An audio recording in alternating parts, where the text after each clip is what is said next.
What's going on, everybody? Welcome back to the Pat and Dan Show. As usual, I'm Patrick Hennessy. To my right is Dan Allen Rourke. How are we doing tonight, Dan?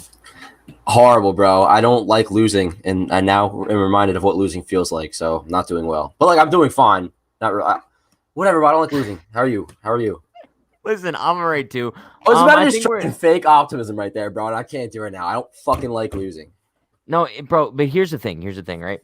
Last time we were on here, we were kind of, I think we were still in the midst of the win streak, if I'm not mistaken. And we were kind of just talking about, how we forgot what it's like to lose. All that nonsense, how we were going to react when we do lose. And now, obviously losing one game, I was cool with it. When the win streak ended, it was whatever. But now the fact that you lost 3 straight, especially tonight, you basically just handed a game to the Angels, a team that's not good. You easily could have just put them in the coffin tonight, especially because it was a bullpen game. But listen, we're going to get into that. We're going to get into the return of Corey Kluber tonight. That's one bright spot, I guess. But listen, before we get into anything, let's take a 10/roll call. Let's see who we got in the chat tonight. We got Victor PX, Unhinged Chiefs Antonio. We got Alexander, CC Art. I wonder if he draws art of CC Sabathia. I don't know. We got Emilio. We got New York Style Jared. John. Appreciate you all so much for stopping by. I wish I could name everybody, but you know what? Unfortunately, life just doesn't work like that sometimes. But Dan, I say we kind of start things off tonight with a positive, right? Corey Kluber did make his first start with the Yankees since May 28th, I believe, late May for sure. I would say 5th. all things considered, May 25th. May 25th. Okay, yeah, it's because it's the day before my birthday. I just remember it. Loser. But I would say all things considered, I'm happy to see what we got out of Kluber today. I think he was pulled a little bit too late.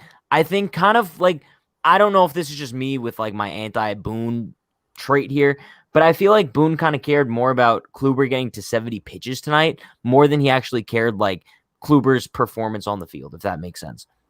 Yeah, bro. No, that's exactly what happened.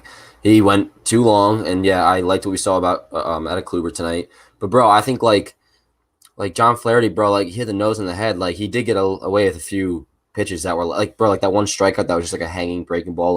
The results were good, and Kluber looked good. And it's also really important for him to get good results. But bro, I feel the game, it kind of just falls on how long Boone left in Kluber for. So yeah. I totally agree with you. And let me just say something about what you said before with the Angels. The first 2 losses of this 3-game losing streak didn't bother me, bro, because the A's, even though we're better than them, they're a respectable team. And not that the Angels aren't, but the Angels looked like the better team almost in this game. And which just is losing weird, games like this, not. They're not at all. And losing games like this, it's going to happen. So that's why I'm trying to calm myself down. But it's frustrating. It's very frustrating. That's why I'm irritated.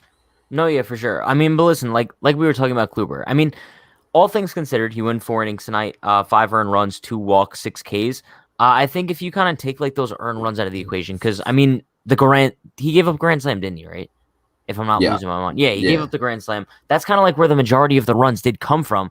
So I hate to say if you take that out of the equation, but I mean that's kind of just one bad pitch. Now, obviously, it wasn't completely locked in tonight.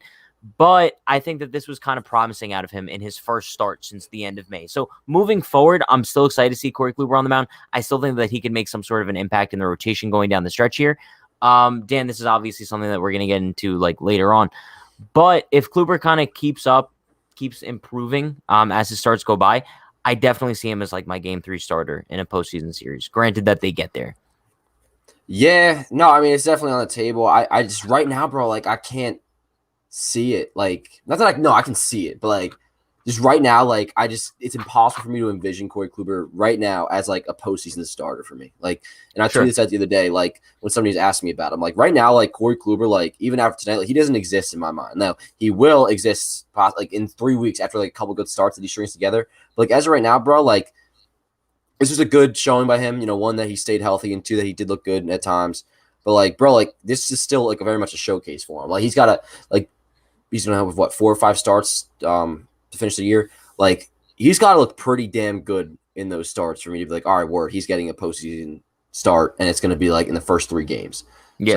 So it's a while to go for me still. And I'm not saying you're announcing him as the Game 3 starter already. No, I can't even I'm a while away from there. from saying Sure. I think in my head, I'm just like imagining that he's going to just be dominant in the month of September. And that's kind of like why I'm like painting that picture of him. Yeah, and you do figure that like if Corey Kluber is getting a postseason start, it probably would be, like game 3. Some would even argue game 2. That's not even on the table for me right now. It's Jordan Montgomery, bro. It's the game 2 start.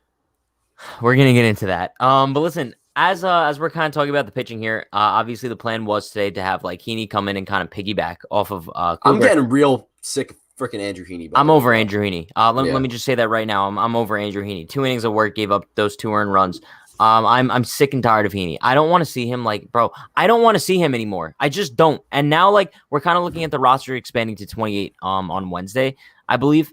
On September 1st. So I'm guessing the Yankees September call-ups are going to be like Albert Abreu, who they recently just sent down to make room for Kluber, and Gleyber Torres. That's who the Yankees call-ups are going to be. But to be honest with you, bro, I want to see Heaney get like DFA'd, and then you could bring up like a fresh arm from the minors who's actually going to be like usable down the stretch. Because I'm going to be honest with you, Dan, I can't see a scenario anymore where like you're confidently like throwing Heaney out there, especially now that the rotation's kind of set. Like, what is the spot for Andrew Heaney on this team? You're going to have him kind of come out of the bullpen. You're not going to have him start unless you want to go with like a 6-man rotation. I don't see a spot for Andrew Heaney on this roster right now.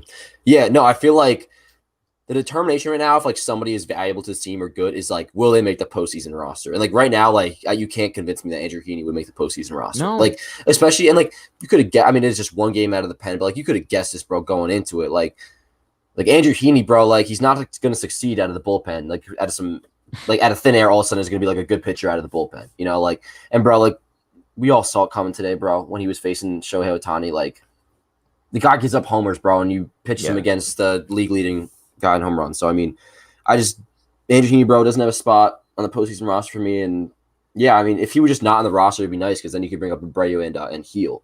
I know, bro. At first when you said that, when you said right now, when you said Abreu, I thought you were gonna go with Heal, and I forgot about Gleyber Torres. But like, you got to figure Heal. Like, I would say it's more reasonable. I mean, this sounds obvious, but like, it's more likely almost that Heal will get postseason innings than Heaney at this point. If you're up to me, yeah, for sure. And bro, like the fact that I think it's just one of those cases of like I can't see the Yankees DFAing Heaney just because it would kind of be like them admitting defeat, right? As far as like the trade goes, bro, they gave up 2 decent prospects for Andrew Heaney. Like, let's not forget that. That's a trade that at the time we were confused about. I forget. No, I think they're not. They're not. No, they're not, bro. For some reason, the Yankees made like every single trade this trade deadline. I don't think they're paying any of the guys. I'm just throwing that out there. Yeah, but yeah, I'm tired. I was fine with the Heaney acquisition, bro. No, you liked it. I did, yeah. Like it's totally fine. Like I don't want people to even read too much into it because like they just got a depth starter, and like I don't say I'd do it again because that's kind of dumb to say, but like it's like a reasonable trade that just didn't work out. You know, like there was an upside to it, and there's a downside. We're getting the downside, so like it just hasn't worked out. But like we can stomach the fact that it hasn't worked out. You know, like with Kluber back, like all right, there's the rotation spot that it takes, and like you don't have to throw him up in the bullpen, and like with the 28-man roster coming up, it's not like you're wasting a roster spot necessarily. Yeah, but so like you can kind of disagree. The way I see it is like you can kind of just ignore Andrew Heaney for the rest of the year almost. Now like it would be if he wasn't on the roster, like it would be clutches, and he could bring up both Abreu and Heal, which they still may be able to do if they do send down somebody else. But like because but what I'm trying to say here is like yes, like their mind was in the right place, like going after Andrew Heaney at the deadline, right? They were going for like a depth piece to kind of improve the rotation somewhat. But I don't think Andrew Heaney was that guy. I think there was like plenty of other like depth pitchers out there that they could have gone out and acquired that would have been a better fit for this team rather than like a fly ball pitcher and Andrew Heaney putting him in the Bronx and being like, yo, we think you're going to succeed here.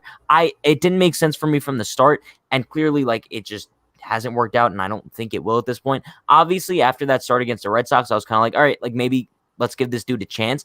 But we haven't seen him replicate any sort of like that Boston start at all. It's just kind of been like Field of Dreams Heaney every single time out. So I'm over Heaney. But Dan, after Heaney came in, I would just say, I think you're totally sorry. You probably had a nice segue there and everything. No, I did. No, it's okay. It's okay, bro. Just pause and like resume it when I'm done.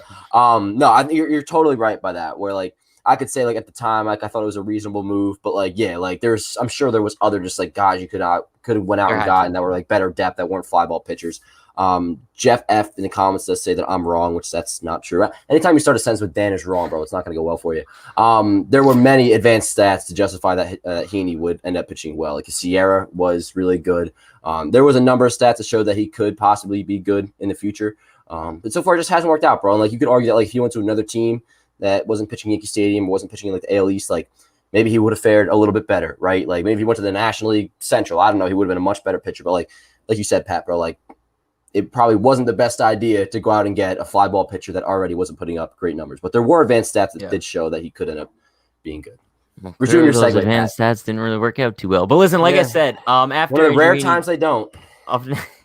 after Andrew Heaney did come into the game tonight, he gave the Yankees 2 innings, like I said, 2 earned runs. But Wandy Peralta came in. He gave up an earned run as well, a rare earned run from Wandy Peralta, honestly. Bro, I'm not putting tonight's loss on Wandy Peralta. I'm putting tonight's loss on your boy Clay Holmes. No, imagine, bro, that tweet that you put out of that dude coming at you. That was bro, so irritating, hysterical. bro. It's so irritating. Like Clay Holmes has been, and first of all, wasn't that an inherited runner, by the way? Which still, I mean, it is a reliever's job. It was Wandy's earned run, yeah. So like, I still don't like, not totally escapes the blame, but like, bro, like, what is that? The second game this year he's given up a run as a Yankee. Like Clay Holmes has been really good, so like he's not the guy to blame for this. Really, the only not to interrupt you, but like the only move, and not to go back, but like is leaving in Kluber too long. No, like that's the main thing that went wrong with this game. But tell me right now, like that's exactly what it felt like. And I don't think that's like my anti-Boone bias. I truly think that looking at the way they execute today's game, you could tell Kluber lost it. I think it was in what inning was it? The fourth where he lost it or whatever. But dude, you could tell after like 50 pitches or so, Kluber was just running out of gas, bro. And it was evident. And I feel like at that point, they were just banking on him getting to 70 pitches and kind of just building up that strength rather than pulling him and kind of just keeping us in the game. That's what it felt like. Bro, like the way I see it is like, say you could lay out to somebody like the 16-game stretch of the 13-game winning streak, now this 3-game losing streak, lay out the 16-game stretch in front of somebody and basically just describe everything that was going on in this game and had to think, all right, what was the one game out of all these games that you think we would lose? It would be this one. Does that make sense? Like Boone's decisions, like out of the 16, really the whole second half, like this is probably his worst game that he's had in a while. Sure. So like, and that'll happen with managers all the time. Like whether you're a Boone fan or like not a Boone fan, like that happens with managers all the time. Like not every game's gonna be perfect. And tonight Boone was far from perfect. No, but I feel like these are the situations where Boone kind of just shows his true colors. I don't think it's necessarily a case of like this being like an outlier for Boone.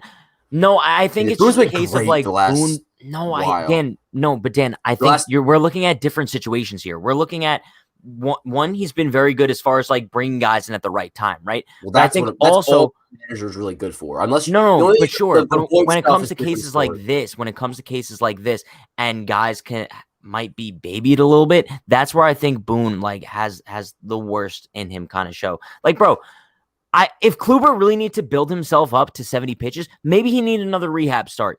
If honestly, like you need him to give you 70 pitches tonight, bro. I'm sorry, but like I'm just frustrated tonight. I'm so frustrated with the fact that like Kluber was thrown out there to basically die just because they want to see him build himself up a little bit.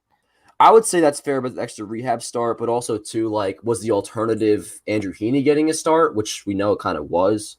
Now you could also argue, all right, pitch Luis Heel then instead. Like that's fair, but like Corey Kluber starting this game, I don't have any issue with. No, like, I don't. It was the length that they gave. And it's even just like at this point, at the point after the grand slam, even like you should have taken Kluber out, and then he stayed in for another 2 batters. I'm pretty sure. Yes, he stayed in after it. So like that wasn't good. I guess the decisions the rest of the way weren't bad, but like even what you tweeted before, bro. Like if you go by like the lineup construction, like not even the lineup construction of the guys they put in, like for the guys they had in, it's fine. But like not playing Voit is like, bro, what are we doing here? Let's talk about that for a minute. And I've been a fan of Brett Gardner, but like, bro, like you're not putting like when you don't put, and I'm fine with it here and then, but like when you consistently don't have Luke Voit in the lineup when you're able to, like that's very questionable. No, bro, and that, like let's touch on that for a little bit here because when I saw the lineup today, dude, like this gets me more angry than anything else in the world because now I think we could go on the record of saying like Luke Voit's hot streak is dead as a result of the New York Yankees and as a result of no one else, bro. Anyone blaming Luke Voit if he starts to like get on a cold streak here is delusional. Luke Voit was the Yankees' hottest hitter without a doubt in anyone's mind going into that Atlanta series. And we kind of understood, right? Maybe Luke Voit starts one of those games because you're not going to be benching Rizzo. He just got back from the COVID IL. You want to get some at-bats. Sure. He doesn't start either of those games in Atlanta. Okay, whatever. You have an off day the next day, okay? Then the following day, you begin a 4-game set against Oakland. We're expecting, bro, huge series against Oakland. Voigt's got to be in the lineup at least every single day, right? He hasn't started a game since Saturday, because Sunday was the hurricane rain out. So Luke Voit had not started a game since Saturday once Thursday's game began, okay? Luke Voit was benched on Thursday. And what did we hear? We heard, don't worry because Luke Voigt's going to play the next 3 games of the Oakland series. Sure, whatever. And now we begin the series against the Angels. Luke Voit is once again on the bench, bro. So is he basically becoming like their designated pinch hitter? Because now we're looking at Luke Voit, and he came in as a pinch hitter today, and you can't expect him to come in clutch every single time, dude. You're asking a lot out of a guy who's basically getting like a handful at bats a week now at this point. He's starting what, maybe 3-4 games a week max. But I think the part that pisses me off the most is kind of what you mentioned about Brett Gardner. If Greg Allen was your fourth outfielder, this would never be the case. And I think it's just a result of like the Yankees feeling like they owe Brett Gardner at bats, and that's the only reason that Luke Voit isn't consistently in the lineup. I don't think they feel like they owe him anything, but like I feel so like then what's the point? Well, that's what I was wondering in my head just now. Like as you were saying all that, like I guess there's either 1 or 2 reasons. Like, well, 3 reasons. One would be that they think like their lineup isn't better with Voit, which that we would have to assume is not the case. Like it's just simply not the case. The other one would be they're trying to get Brett Gardner at bats. They want to get Brett Gardner at bats. So it's like that's just. But why? Like, that would be weird. That would be wrong. Or 3. And maybe this is the most likely one that like they don't want to be running Judge out in center field every day, which then you could counter by saying, okay, why don't they start Gallo? For some reason, they don't want to start Gallo in center field. It's like nobody knows why that is. Like I know Boone said that like he wants to like ease him in after like being traded or some shit like that, but like that doesn't make sense. So I mean, like I guess they probably just don't want to because if they were to have Voit in the lineup every day, then by the way they're going about it, Judge would be in center field basically every day. They probably don't want that, I guess. No, but here's my argument here. I'm not arguing for Voit to be in the lineup every single day because that's not the case with anybody. I'm saying that give Voit the majority of the playing time. But at this point, it seems like Brett Gardner's getting the majority of the playing time. And it's sad that it kind of comes down to like picking over Luke Voit or Brett Gardner. And it seems like the Yankees are going with like Brett Gardner majority of the time. And that's why I'm so concerned for like a potential wild card game, which the Yankees are most likely going to have to end up playing. I'm very nervous that they're not going to have Luke Voit in the starting lineup. I think they will, but also too. I mean, I think let's not get too far ahead of ourselves. And like with Voit, I mean, all we can really base it off of like since his insane hot streak. I think since because the Atlanta series was like right after he won Player of the Week, right? Right around there was the Atlanta series. We can't count the Atlanta series. We just gotta get rid of that. So since the beginning of was the Oakland series the first series after Atlanta? Yeah, it was. So, I mean, since then, he's played 3 out of the 5 games. So he has played the majority of the time. So I'm gonna assume Voigt's in the lineup the next 2 days to finish. Well, no, it's been split. It's been split. I mean, if you're gonna say since the Atlanta series, you're not including the Atlanta series. Well, why not? He could have started one of those games at first base. Well, no, because that makes sense. I mean, Rizzo is your starting first baseman. Like that's fine. Yeah, but like, he could have played one of the games. No, you're talking about the hottest hitter on your team. No, that's sure, but it's still Anthony Rizzo. I mean, like it's 2 games set. Like that's fine. In the National League, there's no DH. Like nobody. I feel like there's no reason to even to argue that. But like. I think you can argue that because Dan, that's like let's say Aaron Judge is on let's say Giancarlo Stanton. Let's say it's like May Giancarlo Stanton. If you had a National League series when he was hitting 2 home runs every single day, but you're not benching him just because you're in the National League. Well, we can't bring up like Stanton, but it's a matter of like who you're sitting because the argument with Voit is this, and it's pretty consistent. I feel like among all of us is that like it's so easy to get him in the starting lineup that you play him. Most people would, I mean, take Rizzo's hot streak out of or cold streak out of it. Like most people would agree with that. Your starting first baseman would be Anthony Rizzo over Luke Voit if you had to choose. But with the way our lineup works with Brett Gardner not having to play, and you could DH Voit, you can.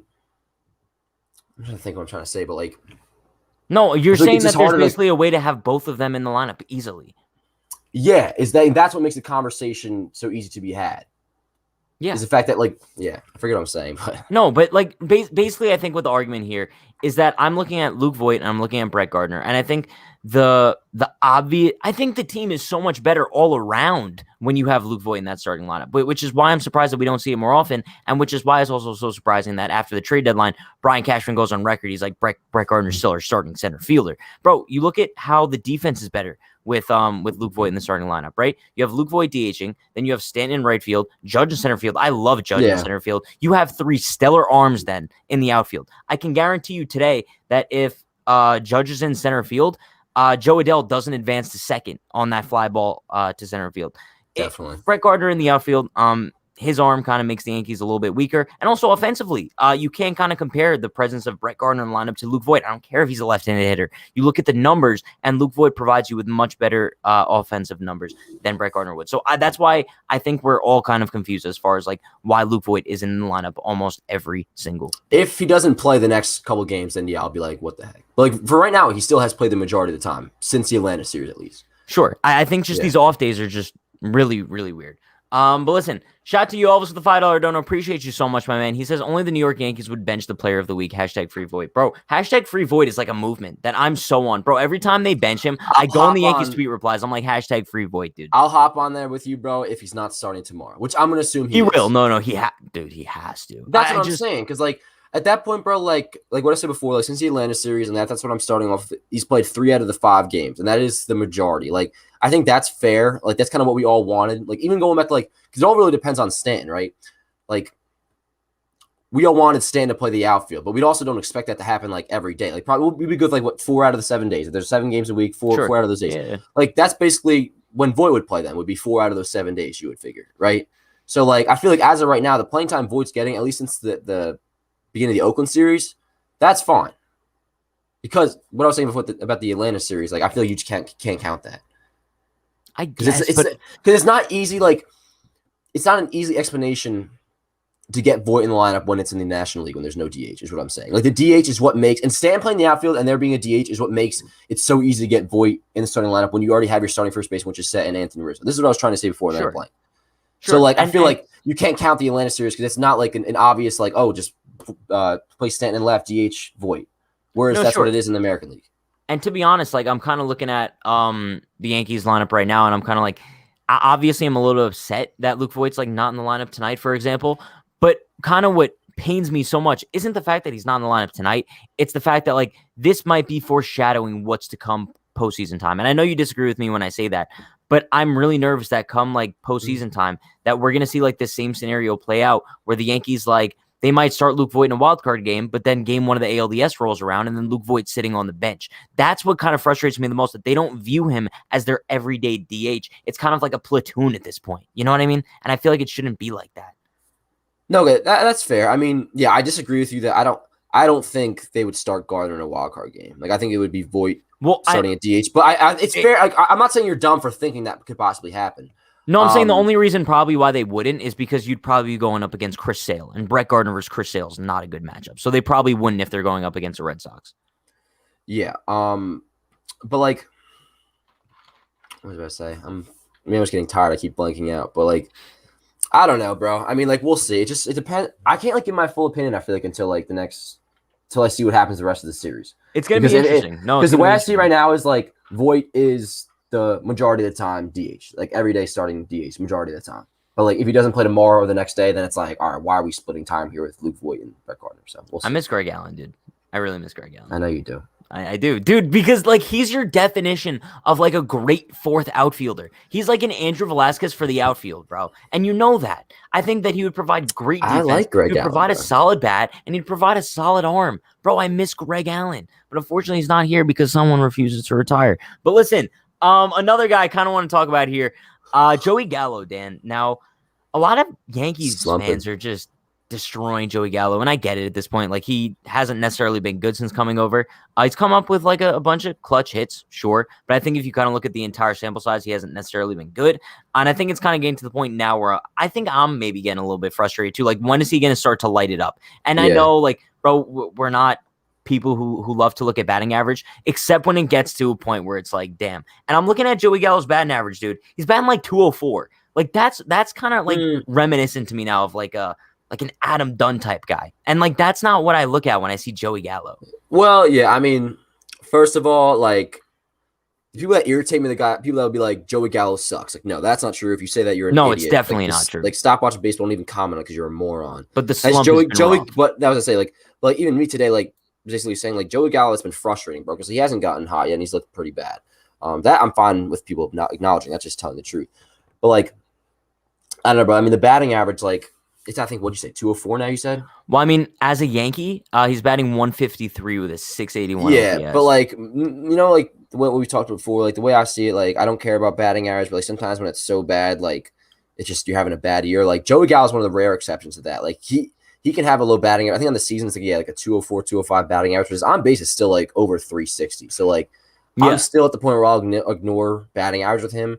But yeah, I mean, it's heavily brought down because like with the Yankees, he hasn't been good. You know, yeah. If you look at his numbers as a Yankee, like sure, maybe you could ignore like the 204 batting average, but you can't ignore like the 154. Well, yeah, I mean that's just overall he hasn't been productive. And I think a lot of it has to go with like I'm not sure if he's looking for walks, which like he doesn't do, but we know he's very selective at the plate. Like it seems like he's kind of like he's not swinging enough. You know, like, and there's times we've seen like Judge look like that, where it's just like they're being like too selective. That's kind of how it feels with Joey Gallo right now. But at the same, like, it's frustrating the way he's played, but also like I'm not worried about him. I'm not worried about him either. But the only thing I am worried about is like what he's going to be able to give us in like the postseason. Yeah, well, but also too like, I guess why I'm not worried about him is because like the only time I'm ever worried about a player that like it gets traded to the Yankees and doesn't perform is like the conversation. Like, okay, can they not handle New York? Gallo, I don't get that at all. I don't think anybody is, you know. So I mean, like, you just got to look at like this kind of player Joey Gallo is. Like he's just in one of his slides. And remember too, I mean, he was in a slide before he came here. Like he was struggling like a week or two before getting traded. So I mean, like it'll only be a matter of time where like this is almost kind of like how Stanton is when he's cold, you know. And then at some point, like Gallo gets so hot that he can carry a team. No, I know. Yeah, 100%. And I think also what a lot of people are forgetting is like Joey Gallo is not a guy who's going to bat like 270 every year. He's just not. Yeah. I'm looking at his numbers right now, and I don't think anybody should kind of be surprised by the 204 batting average because we're talking about a guy where if you take 2019 out of the equation where he hit 253, he's never had a batting average over 210. So it's like I know a lot of people do like to look at batting average and kind of just determine a player's value based on that, but there's a lot more that goes into it. Like, bro, for example, like you want to look at his entire numbers from this year. Like you said, he has a 204 batting average, but he's over 360 as far as his on base goes. So he's still going to get you on base. That's where I don't care about batting average at all. Like that, and that's rare. Like it's very hard to hit 204 and have an on base of 360. Like, no, that's for sure, almost impressive. So like, and that's why I love Derek Dietrich. Whatever happened to him? Is he? I think he's struggling with the Nationals in the minors. He's not on the major league roster. Wait, the Nationals, like I don't even remember. We got rid of him. Yeah, no, we did. Did he opt out or something? Or I think he opted out. Yeah. Wow. Yeah. I guess I just forgot. Stuff. But listen, another guy who I guess we could kind of mention has been struggling. Much less of a sample size, I guess. Gio Urshela. He just hasn't looked the same since coming back from the IL here. Defensively too. I think that's the thing that I'm kind of most concerned with here, bro. Yesterday against the Athletics, what was that? Yeah, like, I mean, you could argue he cost us the game, but no, you can make a very firm argument in that case. And but also we haven't seen it's tough too because the offense was terrible yesterday. But what's it called? Yeah, I mean, something I also really want to say about like not just Gio, but like Rizzo too. Like it's quite often like in common that when people come off the IL, like they don't perform well. Like I feel like we should almost expect that at this point, you know, like. And I say it because, like, I'll make it a point when, like, Judge comes off IL. Oh, expect him to have some IL rest because he usually does. Like, bro, I'm just going to start saying that about every player because very rarely do players come back and just start tearing the cover off the ball, you know? So, I mean, like, with Gio, you know, like, the defensive stuff is weird. Same with Rizzo, like, missing scoops and whatnot and just not looking like himself at first base. Like, with Gio, that part is, like, I don't want to say concerning, but, like, it catches your eye, like, a little more than, like, the offense does for me right now. Like, no, I agree 1,000%. Because also, too, I mean, like, before getting COVID, or wasn't COVID? Was it COVID for Gio? No. He was out for a while. Yeah, bro, Mon's fucked this shit. But yeah, I mean, like he wasn't having a great offensive year, anyways. Like he was like a little bit above league average. So like, I'm not like worried about him. I think he'll come back to the norm. But also too, when he does come back to the norm, like I wouldn't expect it to be like 2019 to 2020 Gio Urshela because like it's quite clear. Not that he was a product of the juice balls, but like obviously was helped a little bit by it, you know. So I mean, he might just still be like a little bit better than a league average hitter. Sure, and but that's why I'm kind of looking at like the Yankees like third base situation. I've seen people kind of like giving out suggestions as far as like maybe upgrades at third base. At this point, I might be open to like thinking about like third base upgrades because I think for the past couple of years I've kind of just viewed Gio Urshela as like our like lock third baseman, and that probably still is the case because I think he's under team control for a little bit longer here. I think he might get traded. No, I was going to say, if an opportunity comes up where, like, you could deal Gio Urshela and kind of improve at third base even more, I think you got to do it. I think you have to. Yeah, I mean, I think I would trade Gio, bro. Like, I'm honestly, like, I'd almost lean towards trading Gio, keeping Voit. Now, I don't know what Urshela's control situation is, but, like, Gio, like, you can get a decent return for him, I feel like. I mean, obviously, but, like, more so than Voit. And then what you can do is, I mean, you could do like that opens up a lot of possibilities, you know? Like, I mean, DJ, you could slide to third or rotate back and forth. Like, you could basically trade Gio and then get an infielder if there's somebody that like you think might be worth it. Bro, and not so family fun vision here in the chat literally brings us up almost like every day. Patrick Wisdom on the Cubs, dude. Like he's a name. I don't know if the I thought Cubs you were would be saying like Dan Patrick Wisdom, like we're smart or something. Patrick Wisdom? no, Oh, Patrick Wisdom on the a Cubs. player. Like yes, Dan. He's a player on the Cubs. He's having a really good year. I'm pretty sure he's a rookie as well. I'm pretty sure if you look at his defense, it's better than Gio, and like his offensive numbers are much better than Gio as well. Okay, so he has a 136 weighted runs created plus, 25 homers. Wow, slugging 569. Yeah, he's good. What does he got to do? He's a great name too. I mean, bro, Patrick Wisdom, like that's good. But I mean, he's 30. What the hell? Where did this guy he's come 30? from? Yeah. No, but he also way. he's played 83 games this year, has 126 games. So I mean, I think he might be a rookie or like just missed the cutoff for rookie, but he has not played that much in the big He's leagues. definitely having a ridiculous season. So what's I don't know what's the point about him? What are we talking about him? Like we should get him? Like to trade for him as like the Yankees third baseman. I mean, yeah, maybe sure, but also too, like I don't if he's a lot of control left, I don't see why the Cubs would.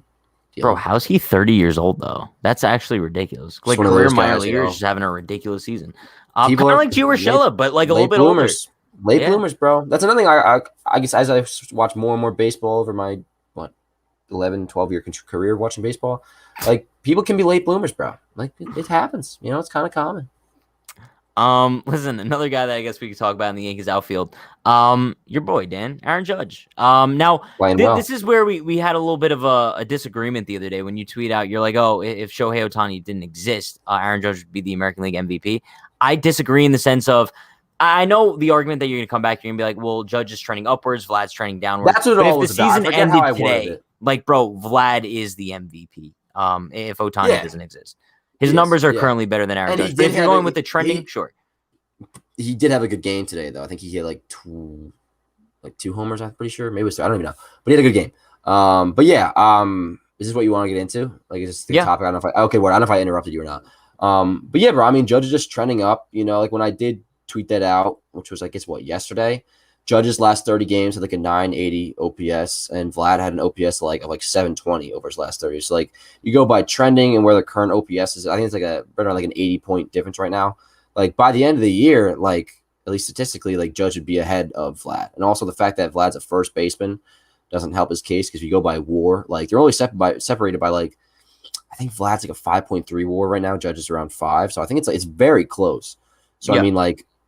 Now, I mean, as for how the voting would go, I can't predict that. But, like, the way it's trending right now, you know, besides the fact that Vlad hit 2 homers today, like, Judge could be, like, win the non-Ohtani MVP award. I think he could finish top 3. I think he probably will finish top 3. Oh, he should. I think he'll finish top 3. Which that's cool. Like, that in itself is cool. Like, if you have a top 3 MVP season, like, yo, word. Good shit. But it means nothing to me if we don't win anything. I'm just being honest with you. Like, bro, if we like get eliminated in the wild card game, like that means nothing to me. But also kind of what I'm looking at here is Giancarlo Stanton too, another guy on the Yankees who seems to be on a ridiculous hot streak once again. He's now another thing. Like I hate bringing up batting average all the time, but he's now batting over 270, bro. Like we're looking at Giancarlo Stanton. He's having an underrated year. I know the power hasn't been for most. But even now, I mean, it's still 25 homers, bro. Dude, how nice? Tell me if you agree with me on this. Is there just something like aesthetically pleasing about seeing both Judge and Stanton over 70 RBIs? Like I like that. Like I don't know why the number 70. It just looks pretty, bro. On the stat, that's something, bro. I'm loving too. Just like when Judge and Stanton come to bat, bro. Like their stat lines, like little stat bugs that puts up, like they're pretty now, bro. No, like, I know. They're looking good. It's just weird because I think a lot of people are a little bit like just disappointed because Judge and Stanton aren't necessarily like putting up the 2 seasons that Yankees fans are expecting. Like, oh, full healthy season of both of them in the same lineup. Everyone's expecting like 50 home runs from both of them batting like that was dumb of us from the get-go, honestly, to assume that would happen. Like nobody hits 50 homers every year. But no, I think basically like if you look at the season sample size for both of them, I'm very impressed from what we've seen out of both of them, and I think. The main factor is that the fact that they've been able to stay on the field. That's the biggest part of this whole thing. No, yeah. I mean, like, that's the thing where, like with, like, early season predictions, you can always, like, predict, like, how, like, Judge or Stanton's season will go to, like, how many, like, home runs they hit or not. It's like, all right, if they if they play at least like 100 something games, they're gonna hit like 25 homers and shit. Like, Yeah.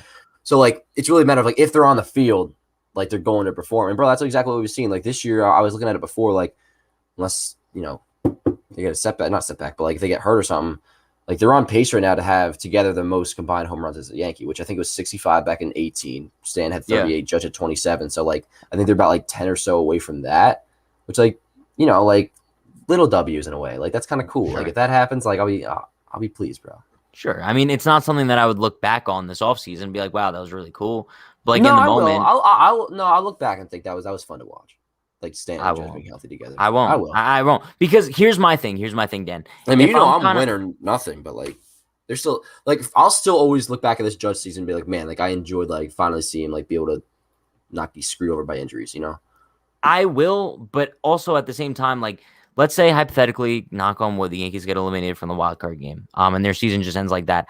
I will not be looking back on the 2021 season and being like, wow, I'm so happy that like Judge stayed healthy and did well. I'm gonna look back on it and be like, damn, that was a very disappointing season for the Yankees. A season that I'd like to forget. Because when I look back on the 2021 Yankees, I'm not going to look back on like the 13-game win streak. I'd probably look back on like the entire first 4 months of the season when they broke our heart every single. 13-game win streak isn't like a story to me anymore. That's just whatever. But like, I mean, I definitely will. Like, I'll look back at like Judge's season and be like, man, I enjoyed this. Like, there'll be parts of the season because you're sick. Fun.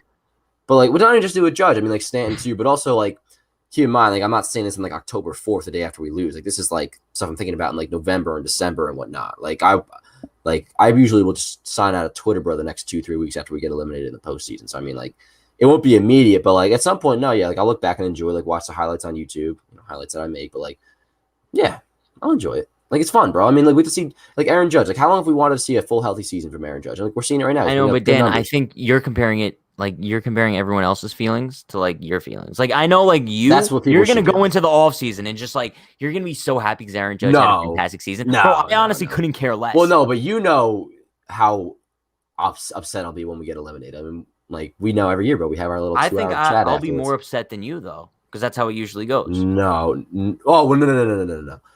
Emotions wise, definitely won't be more upset than me. Maybe possibly as upset as me, sure, but like rational. I'm quicker to get rational than you are. Sure. But like as for emotions to get upset, bro, I need like, at least like a week. I have to try to avoid the fucking mental bin after the Yankees get eliminated. It's rough, dude. It's rough. Yeah. But listen, I shaved today, by the way. We'll get to that. But listen, speaking of the Yankees, like current postseason standings here, the Tampa Bay Rays, they did win again today. They're on a little win streak of their own, dude. 8 games in a row now. It just seems like the Rays never lose, dude. They never lose. They beat the Red Sox today. So now the Yankees are 7 games back of the AL East. And as far as the wild card goes, they're only 2 games up now on that first wild card spot. It's getting to a point where it's weird. Like, bro, 3-game losing streak, and now all of a sudden, like, the division, the hopes are looking bleak. Now, obviously, it's not impossible. We were talking about this earlier. It's not impossible for them to, like, gain 7 games, especially with 3 games against the Rays in the beginning of October.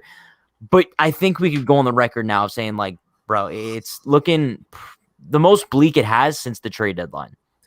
Yeah, and I'm glad that's the way you're phrasing it, bro. It's looking bleak. Yeah, like it's not looking like if you had a plan like what you're doing the first week of October, like I would predict you're probably watching a wild card game. But like by no means is which it, like, I don't over. Want to do. Like I thought those games were over. Yeah, wild card game scares you more than it does me. I still feel pretty confident. I will say though, Chris Sale is like I don't root for injuries, but a setback would be. No, I'm kidding. He's back already. What do you mean? I know. I'm saying I wouldn't mind if, like, oh shit, like my UCL is torn again. Kidding. That's an actual joke. No, that's a joke. What I'm saying, this is actually a compliment to Chris Sale because the fact that Chris Sale is back and like looking like Chris Sale again scares the hell out of me, and he's a hell of a pitcher, and like he might be the second most intimidating pitcher in all baseball next to Max Scherzer. I disagree. No, Chris Sale, like I don't know, like he doesn't. I mean, no. I mean, not from like a point of like the look of him, but just like. Seeing him on the mound freaks me out. Like, I don't like facing Chris Sale. I disagree. Obviously. I don't like – so you look at him as like – you don't look at him as like the way we look at like David Price and like Blake Snell, right? No. Those are outliers. No, those are outliers. I look at Chris Sale like the same way I would look at like I don't know, like a Shane Bieber. Like a Shane – bro, I'm not scared of facing him at all. That's what I mean. Like, I mean like an ace that like you're just not afraid of because the Yankees do well against him. But like Chris Sale, I feel like I don't have the numbers in front of me, but I feel like you just said he's like the second scariest guy outside of Max Scherzer. Well, no, but that doesn't mean like he's a. I think we could destroy him, especially Yankee Stadium in a wild card game. Sure. I mean, we could also destroy Scherzer here and there, but I'm not saying like in terms of like who's a better pitcher. I mean, I would obviously go like DeGrom and Cole before that, but like in terms of like I see a pitcher and like from like a Bulldog standpoint, like Chris Sale, he freaks me out. So like that's where I would be nervous about the wildcard game, but I would definitely be the most confident about a wildcard game going to this year than any other year. But what I was saying before is, by no means is the division over. Like, if you're one of those fans that are saying like the season is over, like, I hope you're just being like, hope you can acknowledge now that you're being irrational, because that's just not true. I mean, we win. No, it's if you say the division's over, bro, like you're just a miserable loser who has nothing to look forward to in life, and that's a fact. It pisses me off so much, like especially when we first went live today. There were so many people in the chat, like after a 3-game losing streak, like, "Oh, the Yankees are done, season over." Idiots, bro. Shut Dude, up. And bro. I actually like, feel bad for them, bro. Like, please, the same people that are gonna be so happy if they win tomorrow night, bro. They gotta go get some therapy, and it'll be a good idea because it's a very good thing to do. It works out. Go get some therapy, bro, and accept that you're a miserable ass person. Yeah, not by choice, bro, involuntary. But you're a miserable ass person. Like, you have nothing to look forward to in life. If like after the Yankees lose a game, all of a sudden you're like, oh, the season's over, the Yankees are done.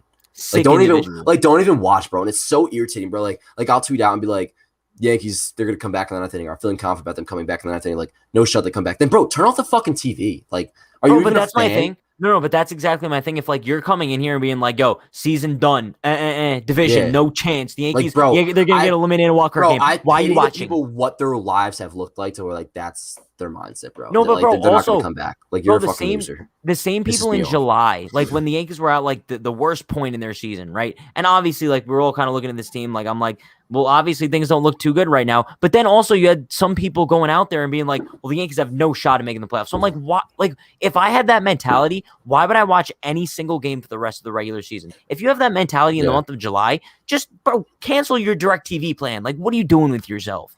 Yeah, that's literally saying it's like I'm gonna die tomorrow. Like, it's like, what's the point? No, yeah, then, it's like no, it's not that. It's like, well, I'm gonna die eventually, so what's the point in doing anything in my life? That's exactly what it is. That's what it is. That's exactly because it's like it's gonna happen down the road.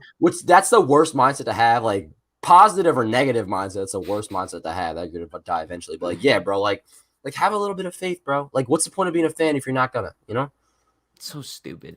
Listen, shout out to Jesus, aka King Chavez, with the $10 dono. This is what I hate about this a little bit. I don't know why it doesn't show the stickers on the screen here, but I'm pretty sure it's like one of the Unhinged hippos. Appreciate you so much, Jesus. You're an absolute legend.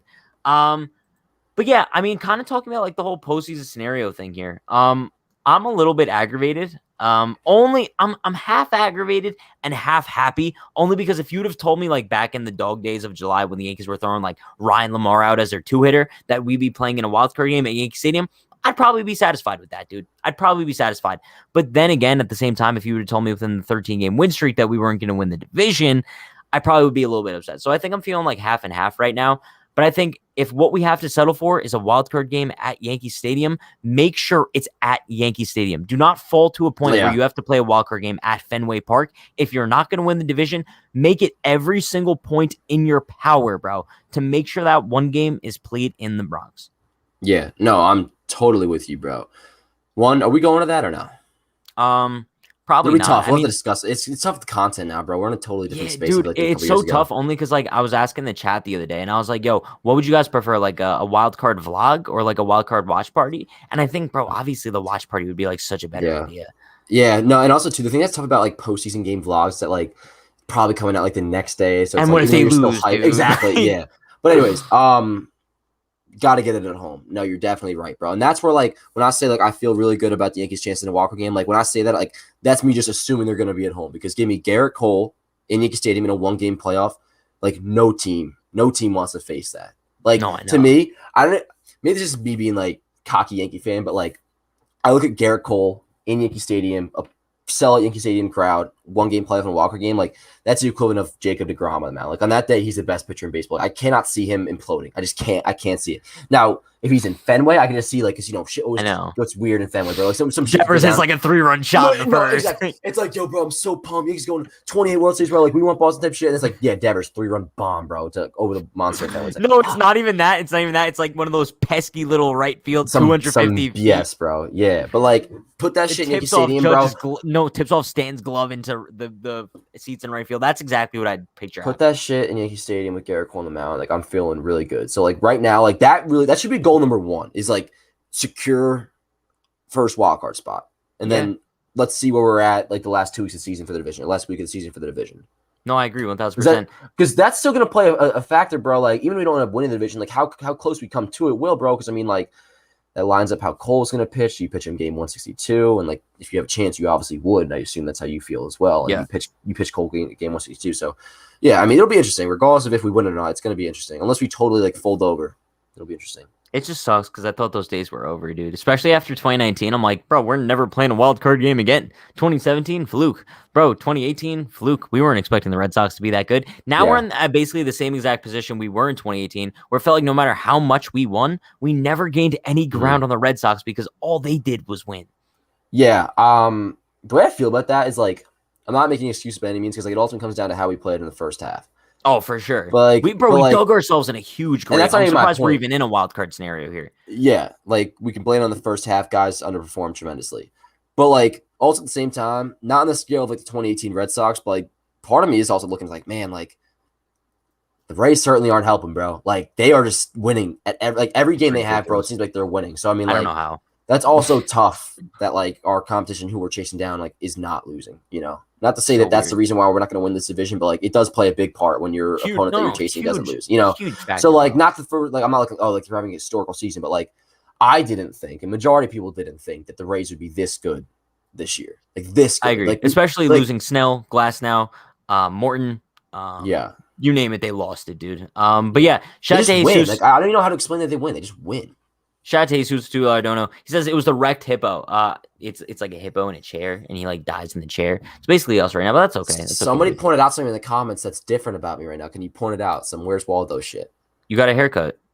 No. But yes, I did get a haircut, which I have gym hair right now, so you can't fully judge it yet. But something's different about you. Something different about what you're seeing. Yeah, not so Family Vision pointed it out, but you got to be particular about it.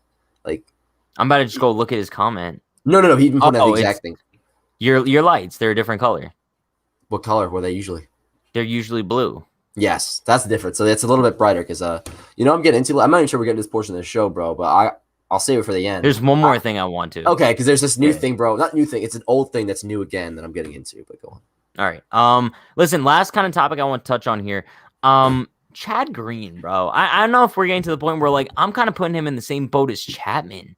Like where I just I lack trust in them, like late in games, bro. Also, Tony Kemp, screw off, bro. Like especially like I don't know why he owns us. There's just some players that just own us, and Tony Kemp's one of those guys. There's your fake Coke, whatever you made sure that you popped it right in this carbonated mic there. But bro, Chad Green, like what's the deal with Chad Green, dude? It seems like every time we throw him into a game, he just decides to blow it. He's struggling, and it's annoying, but we have to rely on him. So it really doesn't like we can't. Like assume that he's going to be taken out of his role or anything like that. It's kind of the same deal with Chapman, even more so Chad Green, where like he's so important that you just got to hope he works it out. And if he doesn't, we're probably screwed. So Chad Green, he will forever be the rest of this year, like the 7th, 8th inning, like your number one high leverage guy. But if it doesn't work out, then we're probably screwed. That's all I got to say about it. But listen, I think now we're at kind of the point of the stream here where I think we kind of touched on everything we want to touch on, so we could just BS for the next. Good, because my battery's on the verge of dying, which blows. I left my charger. Can you charge it? Office. I have my charge at the office. But what percent are you on? 5%, so I mean, I'm good. Your computer? My laptop, yeah. Are you going to die, like, within the next 10 minutes, Dan? Maybe the next 5, but bro, can I tell you what I have to say? So you're just literally going to leave me? Okay. You don't have another charger for your laptop? No, I have a USB-C charger, which is what this takes. I mean, by the way, the more you talk about this, the more time you're wasting. No, it's but not. It's also like I don't have it long to where it could work on my desk. That's ridiculous. If your computer dies, I'm never gonna forgive you. I bet. Can I say what I'm getting into? Yeah, I'm kind of saying this because like I want people to make fun of me. But like when I was younger, bro, I was into card games. Like Pokemon? Close. I actually didn't play Pokemon, but like I was big into Bakugan. You ever played Bakugan? I used to have those, the little circle things. But like, I played that shit. I watched the show. I played that shit. Where are you going? It's not Bakugan, bro. I've been playing a lot of Yu-Gi-Oh lately, bro. Yu-Gi-Oh. Hunter. You know Hunter, my boy Hunter. He's actually he's over my house tonight. He's in his truck right now because I had to do the show. So he just wait outside and come back and we're play some more Yu-Gi-Oh. But yeah, I'm not sure if you ever played that before, bro. But like I'm big. Like I spent $120 in Yu-Gi-Oh over the last 2 days. So it's like my new thing lately.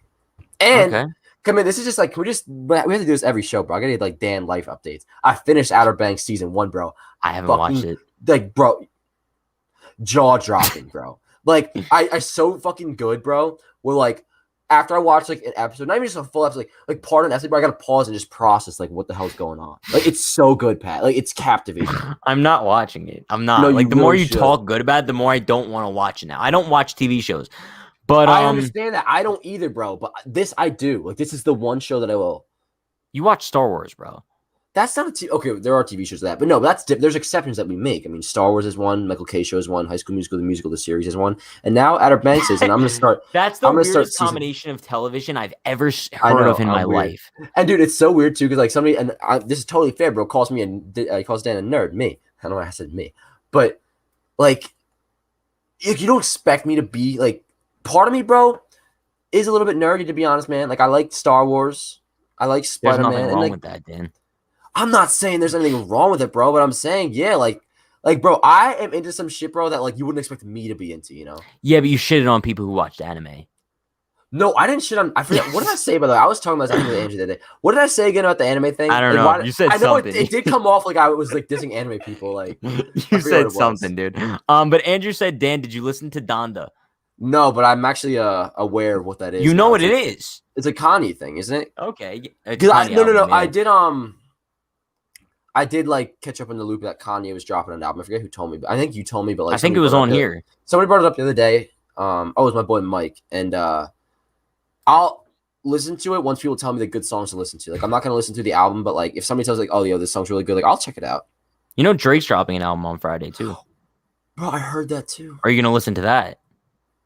Same deal. Like, I'll like tell me what the good songs are, and then yeah, like I usually like this is the thing. Like, I'll listen to songs that like once they get to like the radio, then I'll listen to them because that means if they're good enough for radio, they're good enough for me. Bro, I haven't listened to the radio probably since like 2015, to be honest. No, that's a fair point because I really don't listen to the radio either. So whatever. Yo, listen, shout out to Juan San Diego with the big $10 dono. Appreciate you so much, man. He says Yu-Gi-Oh is lit, Dan. Fire. Hell yeah, bro. No, it really and bro, like it actually is fun as hell, bro. Like it's like strategy, man. A little bit of math involved. You got to subtract some shit. You're but, so like, smart. Bro, I mean, like all of a sudden, like the way I play Yu-Gi-Oh, you would think I was a college graduate, which no, probably right, yeah. Remember when I was in college for a little bit? Yeah, for like a week, yeah. Listen though, life update for me, dude. I have this sty in my left eye. Look at this, chat. Can you guys tell? Yes, you can. When I pointed out, you could tell my left eye swollen, dude. When you pointed out, that's the whole thing. Like, listen, chat. I bet you probably didn't notice that at all about Pat. No, but it hurts.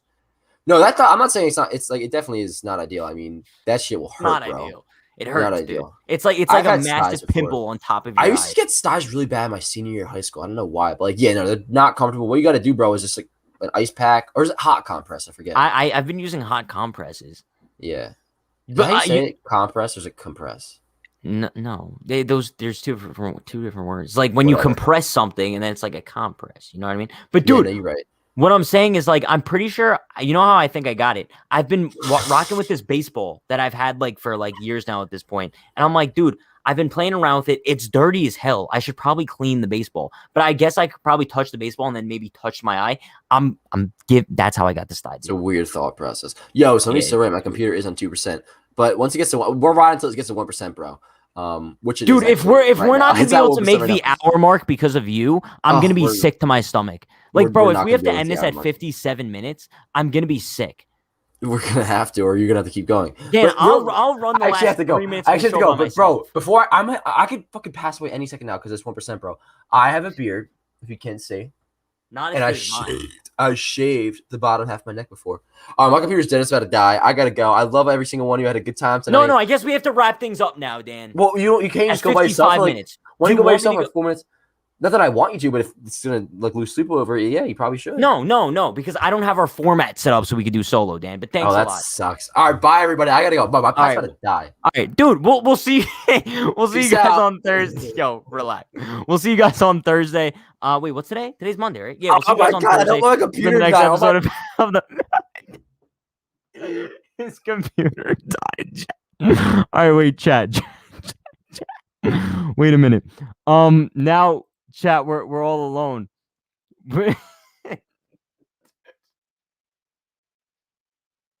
I'm never forgiving Dan ever again, dude. But listen, chat, now I have to do the outro by myself.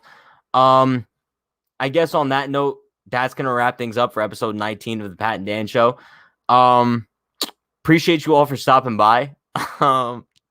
Be sure to like, comment, subscribe, turn on post notifications for more. Listen, chat, I'll be live tomorrow for... What's tomorrow? Tomorrow's Tuesday, 9:30 start time. I'll be live for the pregame at 8:30. Yeah, well, welcome to the Pat Show, dude. I'll be live tomorrow for the pregame at 8:30. We'll be live for the postgame after the game tomorrow. Yeah, be sure to like, comment, subscribe, turn on post notifications for more. I'll see you guys tomorrow. Stay happy, stay healthy, stay safe. Don't get your hopes down about the Yankees, bro. They're going to rebound eventually. Have a good night, everyone. Peace.